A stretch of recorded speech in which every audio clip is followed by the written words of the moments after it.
Bienvenidos a Sorbos de Suspenso Podcast. Todos le tememos a algo. Por favor, trata de recordar algo que en estos momentos te asuste o que en algún punto de tu vida te haya dado miedo. Podrás ver personajes, situaciones extrañas, personas peligrosas o incluso objetos potencialmente dañinos en tu lista. No es para nada raro. Son cosas que cotidianamente a todos nos ponen los pelos de punta. Sin embargo, ¿qué sucede cuando te das cuenta de que no necesitas ir lejos para que algo terrible te suceda? Que de hecho, no necesitas ni exponerte a peligros ni acercarte a personas peligrosas. ¿Qué sientes al saber que tu propio cuerpo de un segundo a otro puede volverse en tu contra y destruirse en minutos a sí mismo sin poder detenerlo? Y todavía peor es pensar en que esa destrucción es una de las más dolorosas de todas, aquella que involucra arder en llamas, sentir cómo tu carne arde y tus ojos se funden, tener que soportar el dolor de tus extremidades cayendo calcinadas y tus venas reventar por la sangre que hierve dentro de ellas. Creemos que, de hecho, pocos destinos peores hay que uno en donde mueras quemado vivo. ¿Escuchas? Vayan a llenar su taza con café y tomen junto a nosotros unos sorbos de suspenso mientras les hablamos de la combustión espontánea humana.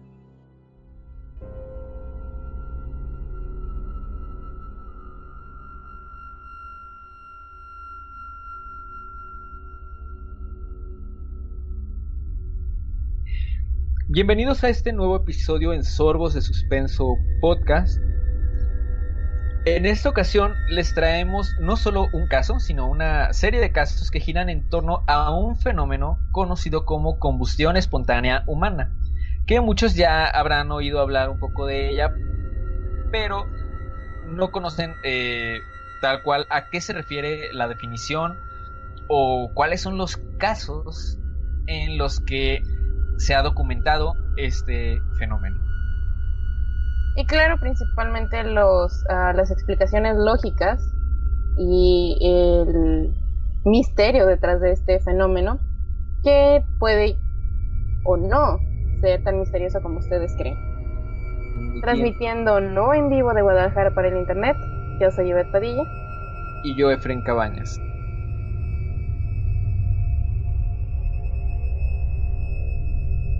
La combustión espontánea humana es un supuesto fenómeno donde el cuerpo de una persona arde por completo sin exposición a fuentes de calor externas. La creencia del fenómeno se basa en algunos casos raros en los que se han encontrado los restos incinerados del cuerpo de una víctima en circunstancias donde no se puede determinar fácilmente la causa de la combustión. En la mayoría de los casos, las víctimas han sido encontradas totalmente reducidas a cenizas en su vivienda, aunque la habitación y los objetos a su alrededor presentan poco o ningún daño causado por fuego. En ocasiones, el fuego ha consumido completamente la mayor parte del cuerpo, a excepción de algunas partes, quedando entre los restos fragmentos de hueso e incluso pies o brazos. A lo largo de la historia se han reportado al menos 200 casos de combustión espontánea humana. El primero, documentado en el siglo XVIII.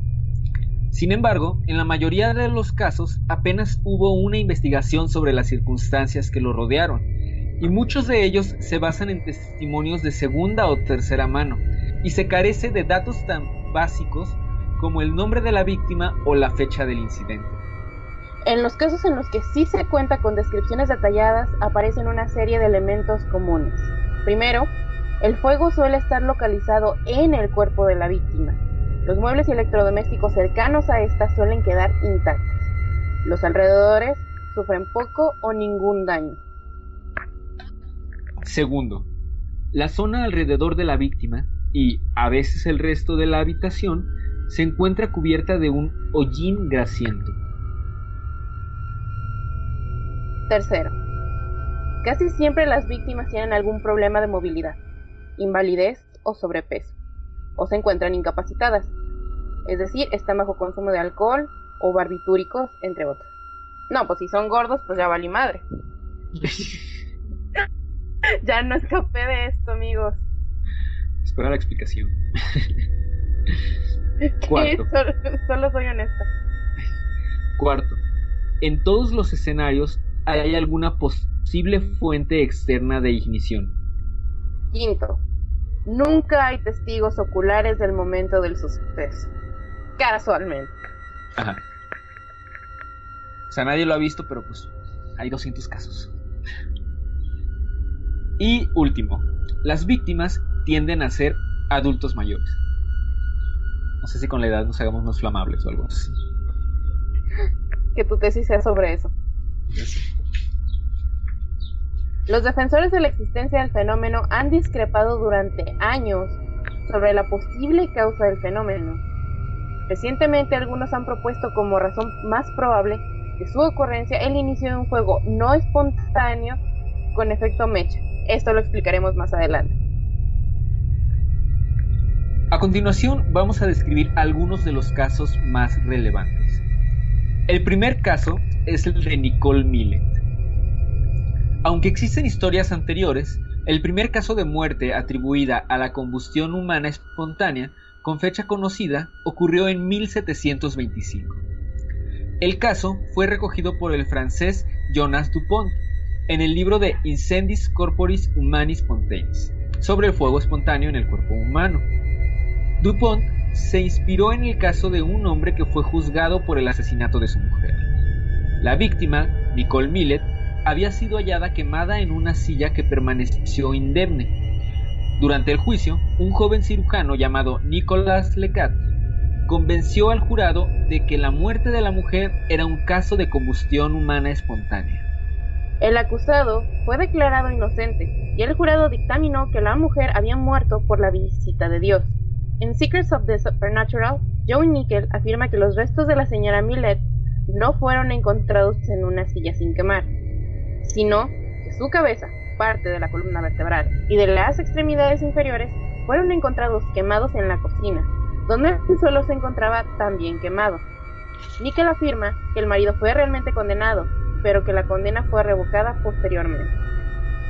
Entonces, en este caso, pues sí se llegó a la conclusión de que el marido había sido el que había asesinado realmente a la mujer.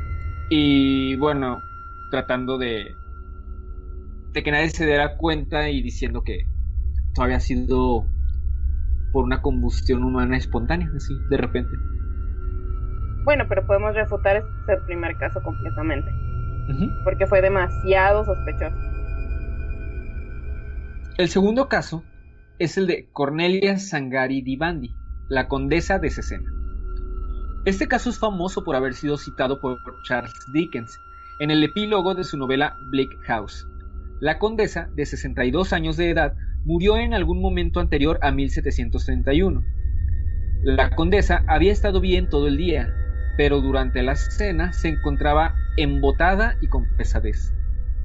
La doncella la acompañó a su habitación y al día siguiente, al no levantarse a la hora habitual, fue a despertarla y encontró los restos de la condesa.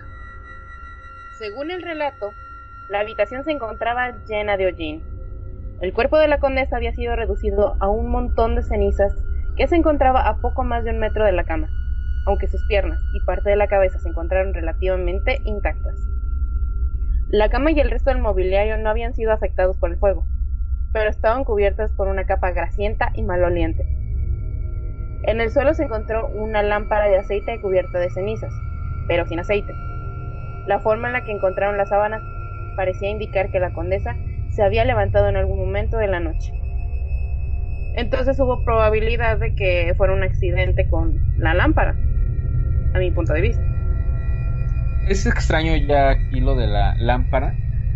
O sea, bueno, aquí ya con esos dos casos podemos empezar a encontrar estas similitudes, como el hecho de que sí había algo que pudiese haber ocasionado el fuego, pero que fuera del cuerpo no había como nada realmente afectado por el fuego como tal, más que el cuerpo de la víctima, de la persona.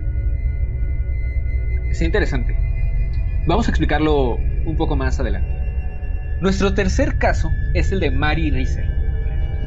Este caso reavivó el interés popular por la combustión espontánea, que había decaído a lo largo del siglo XIX y primera mitad del XX. Mary Reeser era una viuda de 67 años con problemas de sobrepeso, residente de Florida. La última vez que se le vio con vida fue el 1 de julio de 1951, cuando su hijo y su casera, Patsy Carpenter, estuvieron con ella por la tarde.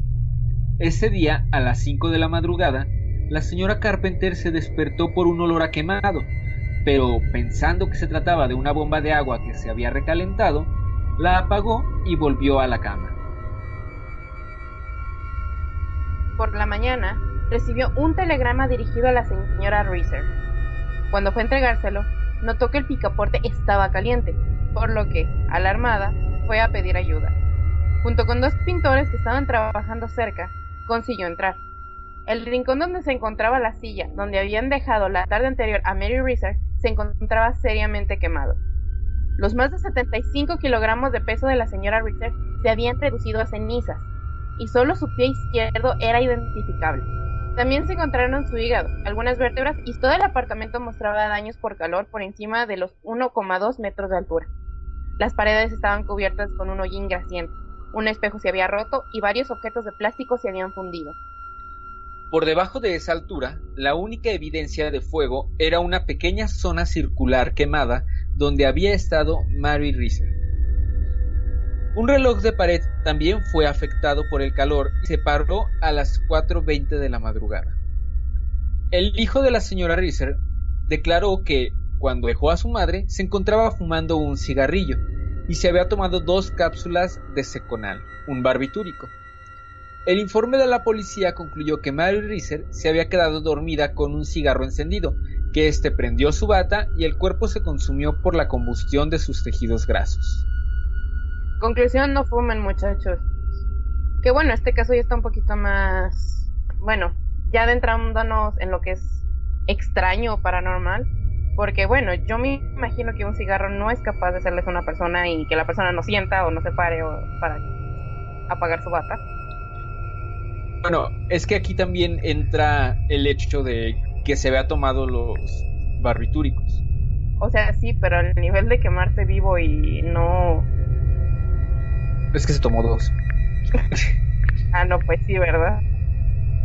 Nuestro cuarto caso es el de John Irving Bentley, que era un doctor, cirujano retirado de 92 años. El 4 de diciembre de 1966, unos amigos estuvieron de visita en su casa y se fueron alrededor de las 9 de la noche. A la mañana siguiente, Gosnell, un empleado de la compañía eléctrica, fue a revisar el contador del Dr. Bentley. Dado que Bentley tenía problemas de movilidad y solo podía caminar con su andador, Gosnell tenía permiso de este para entrar en el sótano siempre que fuera necesario. Cuando bajó al sótano, Gosnell notó un extraño olor y un hollín a su lado, por lo que subió al piso a investigar. El dormitorio estaba lleno de humo y en el cuarto de baño encontró los restos de John Bentley. Lo único que quedaba de él era un montón de cenizas y su pie derecho. Cerca de los restos estaba su andador, con los mangos de plástico todavía intactos. Al parecer, el Dr. Bentley era un fumador de pipa empedernido y bastante descuidado. En su armario se encontró ropa con quemaduras de tabaco. Aquí, en todos estos casos, podemos encontrar nuevamente las similitudes que habíamos mencionado al inicio. Son personas que son ya de edad avanzada, tienen problemas de movilidad, algunas con sobrepeso. Hay algún objeto que pudiera haber iniciado el fuego. Y sobrevive el pie. Es que eso está... bueno, es que ya que llegamos a la explicación, es que de verdad al final todo suena relativamente lógico. Relativamente es la palabra clave, pero ok, vamos a la explicación. Es como cuando dices algo súper seguro, pero al final dices creo, y ya con eso te salvas de que digan que tú habías dicho eso. Creo. Vamos a pasar a las explicaciones. Uno de los principales argumentos utilizados por los defensores de una causa paranormal de la combustión humana espontánea es que el cuerpo humano está compuesto principalmente por agua, por lo que no ardería muy bien. Sin embargo, en muchos casos de combustión espontánea, los cuerpos de las víctimas fueron reducidos a cenizas. Para llegar el cuerpo a tal estado, se necesitan temperaturas de más de 1700 grados centígrados. Incluso, incluso en los modernos crematorios que trabajan con temperaturas de 870 a 980 grados centígrados, los huesos no se consumen completamente y tienen que ser molidos. El mayor problema que aparece al estudiar las alegaciones de combustión espontánea es la falta de datos. Como ya comentamos, generalmente no existen datos básicos como el nombre de la víctima o la fecha del suceso. Además, en los casos que sí están documentados, existen la serie de elementos comunes que comentamos al inicio. El fuego suele estar localizado en el cuerpo de la víctima. Los muebles y electrodomésticos cercanos a ella suelen quedar intactos. Los alrededores sufren poco o ningún daño. La zona alrededor de esta, y a veces el resto de la habitación, se encuentra cubierta de un hollín grasiento. El cuerpo de la víctima suele quedar mucho más quemado que en un incendio convencional. Las quemaduras, sin embargo, no se distribuyen uniformemente por todo el cuerpo. El torso suele quedar muy gravemente dañado, a veces reducido a cenizas, pero las extremidades a veces quedan intactas o poco dañadas. Todos los casos ocurren en el interior de edificios. Casi siempre las víctimas tienen algún problema de movilidad, invalidez o sobrepeso, o se encuentran incapacitadas. En todos los escenarios hay alguna posible fuente externa de ignición. Nunca hay testigos oculares del momento del suceso. Las víctimas son encontradas un largo tiempo después de ser vistas con vida por última vez, típicamente más de 6 horas. Las víctimas en los casos citados tienden a ser adultos mayores. Las explicaciones racionales de estos sucesos se engloban en 2 categorías básicas: crímenes y el efecto mecha. No es extraño que un criminal intente quemar a su víctima con la intención de encubrir el asesinato. Por ejemplo, en el caso de Nicole Millet, su marido fue detenido y condenado en primera instancia. Al parecer, la policía sospechó inmediatamente de él al saber que mantenía una relación amorosa con una empleada doméstica. Además, parte del cuerpo se encontró en la cocina, donde parte del suelo también había sido quemado. Este caso ya habíamos mencionado también, que quedaba ya descartado como un caso de combustión espontánea humana. Existe un caso que no mencionamos, el caso de la condesa von Wörlitz, que también se engloba en esta categoría. En 1847, el conde Wörlitz llegó a casa y no pudo encontrar a su esposa. Cuando se forzó la puerta de su habitación privada, se halló su cuerpo parcialmente incinerado. La habitación había sufrido daños por el fuego y estaba desordenada, con una puerta y las ventanas rotas. Las velas de la habitación también se habían fundido. Surgió la cuestión de si esta muerte, en una habitación aparentemente cerrada, había sido provocada por la combustión espontánea. 3 años después, un hombre llamado Stoff, antiguo sirviente de la condesa, fue acusado de su asesinato. Fue arrestado, juzgado y condenado. Stoff confesó que había ido a la habitación de la condesa y que al ver joyas y dinero, allí sintió tentaciones. La condesa regresó inesperadamente y le sorprendió con las manos en la masa. En la subsiguiente pelea, Stoff le estranguló. Para encubrir su crimen, amontonó objetos combustibles sobre el escritorio y les prendió fuego. Su intención fue destruir toda la habitación. Que evidentemente no logró. Sí, aparentemente no fue tan bueno quemando cosas. Pero bueno, aquí podemos ya meter varios de los casos de combustión espontánea, entre comillas, que realmente han sido crímenes. Si durante el tiempo se conoce, o sea, si se le da una explicación que sabemos que no es racional, es fácil encubrir un crimen y atribuirlo a, pues nomás se prendió fuego y ya, no. Yo llegué y ahí estaban las cenizas. Entonces, gran parte de los casos se pueden tomar simplemente como como crímenes que no fueron bien investigados, y que si durante la época ya estaba muy arraigada la creencia de que existía este fenómeno, pues nadie se iba a poner a investigar. Si ya con esto podías dar por cerrado el caso diciendo que pues, como sucedió ya, pues, lo hacía. Pues pasó. ¿Qué más quieren? Y bueno, la explicación que tengo entendido es la aceptada hasta el momento, aunque también suena muy extraña, pero sí suena lógica, entre comillas también, porque sigue siendo extraña, es el efecto mecha. A pesar del nombre de espontánea, lo cierto es que nunca ha habido testigos presenciales del momento durante la ignición, y en todos los casos con suficiente información transcurrieron varias horas desde que la víctima fue vista por última vez y el descubrimiento del cadáver. El efecto mecha fue propuesto por D.J.G. en 1965 como explicación de la muerte de una mujer. El efecto mecha o efecto vela se produce cuando la ropa de la víctima se prende con alguna fuente de ignición externa. Si se dan las condiciones adecuadas, este primer fuego quema la piel y empieza a derretir la grasa corporal. Esta grasa es absorbida por la ropa, que actúa como la mecha de una vela, alimentando el fuego de forma constante durante horas. La grasa humana arde a 215 grados centígrados, aunque si está embebida en una mecha puede arder a una temperatura mayor. Aunque esta temperatura es mucho menor que la utilizada en hornos crematorios, en estos la temperatura está optimizada para incinerar un cuerpo en poco tiempo, y temperaturas menores pueden conseguir el mismo efecto si actúan durante bastante.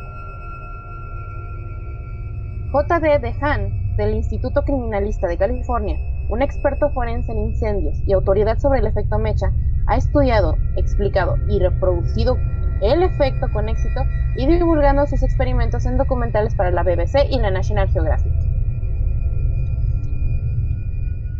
En el experimento, un cerdo fue envuelto en una manta y situado en una habitación simulada. Desde aquí vamos a decir que el cerdo estaba muerto, espero. Ay, sí, yo ya estoy enojada. Qué ganas de matar un cerdito. Era por la ciencia. No, estaba muerto. Esperamos. El cerdo está muerto porque, bueno, ya se imaginarán, o sea, si el experimento es para combustión espontánea, pues iba a haber fuego. Entonces, si un cerdito con fuego corre, pues puede incendiar muchos lugares. Entonces, y aparentemente esperamos que hayan tenido la decisión de matarlo y no de quebrarle las piernitas. Ajá, también, sí, porque es que creo que no tenía ningún caso que el animal estuviera vivo. Bueno, se vertió una pequeña cantidad de gasolina sobre la manta para iniciar el fuego. Tras prender la gasolina, los investigadores dejaron arder la manta por sí misma. La temperatura del fuego fue medida regularmente y era de solo unos 800 grados centígrados. A medida que el fuego quemaba la piel del cerdo, su grasa subcutánea se derretía, fluyendo hasta la manta. La médula ósea, que contiene gran cantidad de grasa, también contribuyó al fuego. El mobiliario de alrededor no sufrió daños, aunque se fundió la carcasa de plástico de un televisor situado sobre un aparador. El fuego hubo de ser apagado manualmente después de 7 horas, cuando la mayor parte del cuerpo del cerdo había sido reducido a cenizas. Que bueno, aquí presenta lo que a mi punto de vista es el mayor problema en estos casos. El fuego mágicamente se apaga solo y no llega a otros lados. Por ejemplo, la mujer que fue quemada cerca de su cama, para las personas que saben un poquito de la vida, prender un colchón es relativamente fácil y es imposible de apagar. Los bomberos, cuando llegan a una casa y ven que el colchón se incendió, pues de alguna manera es como de, bueno, ya valió madre esto. Ya ahí tienen que pelearse para ver cómo apagarlo. Y sí, me resulta extraño que casualmente todos los casos, sí, en muchas ocasiones el mobiliario, tal vez una silla, pero nunca se prendía fuego a la habitación y nunca se destruía completamente el lugar. Era mágico, casi el fuego. O sea, de hecho, cuando tú lo piensas, o al menos yo el concepto que tenía como antes de hacer la investigación de la combustión espontánea humana, no tenía pensado que fuera realmente como el fuego como tal, o sea, como las llamas, sino como que pues por alguna razón pues la gente empieza, o sea, a subir la temperatura. O sea, de cierta forma pues sí debería haber fuego, pero prácticamente se convierte en cenizas. O sea, y es lo que se comentaba, que el daño era bastante, o sea, mucho más que el que habría en un incendio común y corriente. Bueno, yo se me los imaginaba como pillos gigantes, así como gritando llamas a mí y prendiendo. Con este experimento, los investigadores explicaron las siguientes características de la combustión espontánea. 1. El fuego está altamente localizado. Las llamas tenían menos de 50 centímetros de alto, por lo que el fuego normalmente no se propaga a los muebles cercanos. 2. El cuerpo resulta severamente quemado. El fuego, relativamente no muy caliente, puede arder durante un largo periodo de tiempo, como ocurrió al ser alimentado por la propia grasa corporal de la víctima, lo que explica por qué el cuerpo puede arder durante tanto tiempo. Y 3. Los electrodomésticos situados sobre aparadores o similares no se incendian. El fuego calentó continuamente el aire y produjo una corriente de convección. Pero los objetos circundantes no se quemaron. Fueron solamente afectados como los escenarios conocidos, es decir, como el derretimiento de los plásticos, entre otros. Bueno, aquí podemos ver ya los resultados de este experimento y las posibles las respuestas que pues son lógicas, aunque siguen sonando un poquito extrañas. Pero por ejemplo, o sea, el hecho de que el fuego esté localizado pues ya nos dice por qué no se incendiaba la habitación como tal. El hecho de que el cuerpo pudiera arder durante tanto tiempo hasta el punto de llegar a las cenizas, pues es por el hecho de la grasa corporal, que como recordamos también una de las características de los casos documentados pues era el peso de la víctima.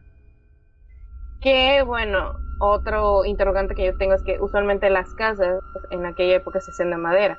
¿Cómo es que la madera resistía y no generaba un hoyo en el suelo y hacía que el cadáver cayera al siguiente piso? Y bueno, yo me estoy aferrando a que haya un poco de magia en este caso, a pesar de que muy aburridamente ya lo desmentimos. Es que creo que lo que da a entender también el experimento es que, por ejemplo, en el caso del cerdo, la manta funciona como lo que sería la ropa en las personas y lo que hace es absorber la grasa corporal. Funciona como, por ejemplo, los mecheros, bueno, no sé, Ivette, ¿tú puedes explicar un poquito más el funcionamiento de los mecheros arcaicos? ¿Cómo se les llama? Se le llama simplemente mechero de alcohol. Ah, bueno, como los mecheros de alcohol para los que algunos nacos le decimos mecheros Gerber porque no tenemos dinero para uno y lo hacemos con un frasco Gerber. Pues básicamente la mecha absorbe el alcohol por... no me acuerdo cómo se llama esa propiedad, adhesión. Empieza a subir lentamente y como está empapado, pues es lo que se va quemando con el fuego una vez lo prendes. Y esto se hace como con un pedazo de franela o alguna tela, ¿no? O sea, es un cordel grueso, es como soga. Es cierto, un cordel. Pero bueno, básicamente lo que hace es esto, es estar absorbiendo un líquido que es flamable y él como tal no se quema, ¿no? O sea, lo que se va quemando es Se quema a una velocidad muy lenta, pero si primero está tratando de evaporar el líquido y como se supone que el frasco está lleno, pues sigue absorbiendo y sigue absorbiendo y sigue absorbiendo y es lo que se sigue quemando. Que bueno, el caso del cordel pues es tal cual la mecha, pues por eso se le conoce como efecto mecha a este caso de la combustión espontánea, que ya no es espontánea. A mí me gusta más la teoría de que Zeus bajó y se mostró ante ellos y eso los hizo arder. Bueno, ¿sabes? Porque es Zeus. ¿Zeus no era el del agua? Estás muy probado en mitología, mi niño. Yo no sé nada de eso, todavía no nacía. Bueno, de hecho, encontré también una nota, solo que bueno, ya no lo quise incluir en el guión, pero la pueden buscar en Google. Mencionaba que la Interpol todavía toma en cuenta la combustión espontánea humana como un posible caso de muerte. Esto porque según el chico que escribía este blog, había encontrado un caso el que, o sea, un caso relativamente, bueno, no relativamente, o sea, un caso que sucedió hace poco, en el 2013, si no recuerdo si en el 2013 fue la nota que leí o en el 2003 estaba el registro que mencionaba el chico. Era un hombre que había muerto por combustión espontánea humana y que incluso había fuentes científicas, obviamente entre comillas, o sea, con artículos publicados en revistas que tenían un impacto, diciendo que, pues sí, que había sido por combustión espontánea, y que además las fuentes de este artículo, había algunas historias que provenían de libros de historias, pues de cuentos básicamente, o sea, que no eran reales. Entonces, o sea, era muy irónico de verdad leerlo, pero si no quise incluirlo como tal. Porque pues tendría que haber hecho una investigación un poquito más larga por esta parte, que aparentemente este chico ya la había hecho en Google, entonces igual pueden buscarlo, igual se los ponemos en la caja de comentarios en la descripción de YouTube, en la descripción. Pero sí estaba interesante porque aparentemente sí lo habían mencionado en una revista científica. Y luego, ¿por qué no nos toman en serio los científicos? Por creer en la combustión espontánea humana. Bueno, pues, o sea, el hecho de decir espontáneo, o sea, sí es interesante, pero o sea, en un artículo científico, o sea, y que además lo hubieran aceptado, o sea, porque se publicó.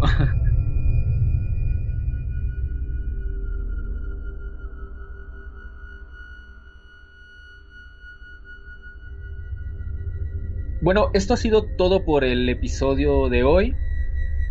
Esperamos que les haya gustado.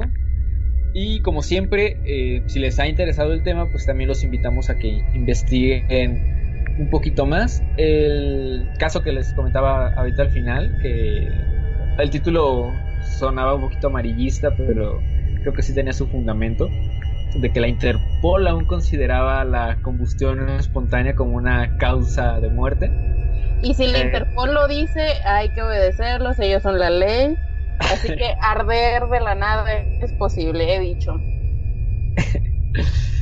Bueno, los invito a que lean este blog y que nos manden un mensaje si ustedes creen que sí creen que puedan arder de la nada, porque espontáneo significa prácticamente eso, que de la nada puede suceder. Los antiguos griegos creían que uno ardía de forma espontánea cuando veía a los dioses en su forma original, así que tal vez sí puedes arder porque Zeus se te presenta cuando anda de pillo queriendo tirar contigo, porque pues Zeus. Efren no entiende esta referencia porque nunca escuchó la canción de Zeus, así que no. Todos díganle buh. Perdón. Esperamos de verdad que les haya gustado. Recuerden que pueden dejarnos un comentario con su opinión, con alguna sugerencia, con quejas también si quieren, no los vamos a limitar. En cualquiera de nuestras redes sociales nos encuentran en Instagram, en Facebook, estamos en YouTube y en Spotify. Y también les recordamos que el próximo lunes vamos a publicar la segunda parte de Óbice, el cuento escrito por Ivette, que esperamos que les haya gustado mucho. Esperamos que les haya dejado intrigados lo suficiente como para volver.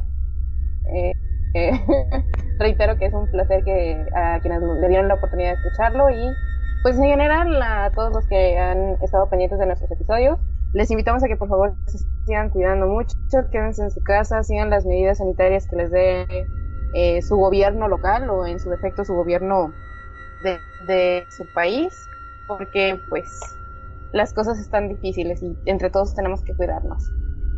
Esperen la segunda parte del cuento. La verdad es que vale mucho la pena.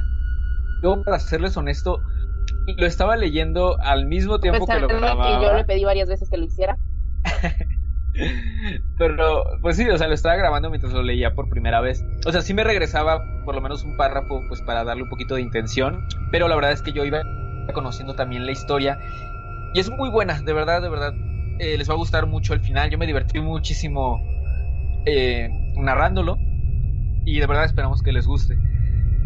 También, entre otras cosas, la próxima semana vamos a tener un episodio especial de Diálogos No Nocturnos que tiene algo que ver pues con lo que es el Día del Niño y ya saben, esas cosas. Y también el episodio de la próxima semana, igual pues hablaremos de algunas cosas de niños. Para nuestro episodio especial de la siguiente semana para festejar el Día del Niño, queremos pedirles a nuestros escuchas que por favor, si tienen alguna historia o algún mensaje extraño que se haya dado a algún niño conocido de ustedes, algún familiar o algún amigo que tenga una historia, porque a veces los niños, ustedes saben que dicen cosas un poco macabras, pues nos encantaría escucharla, nos encantaría que nos la dejaran por mensaje, ya saben, en nuestro Facebook, en nuestro Instagram, y nosotros hablaremos de eso la siguiente semana. Eso es todo de nuestra parte. De Guadalajara para el Internet. Yo soy Yvette Padilla. Y yo, Efren Cabañas, detrás de micrófonos, Matt Sepúlveda.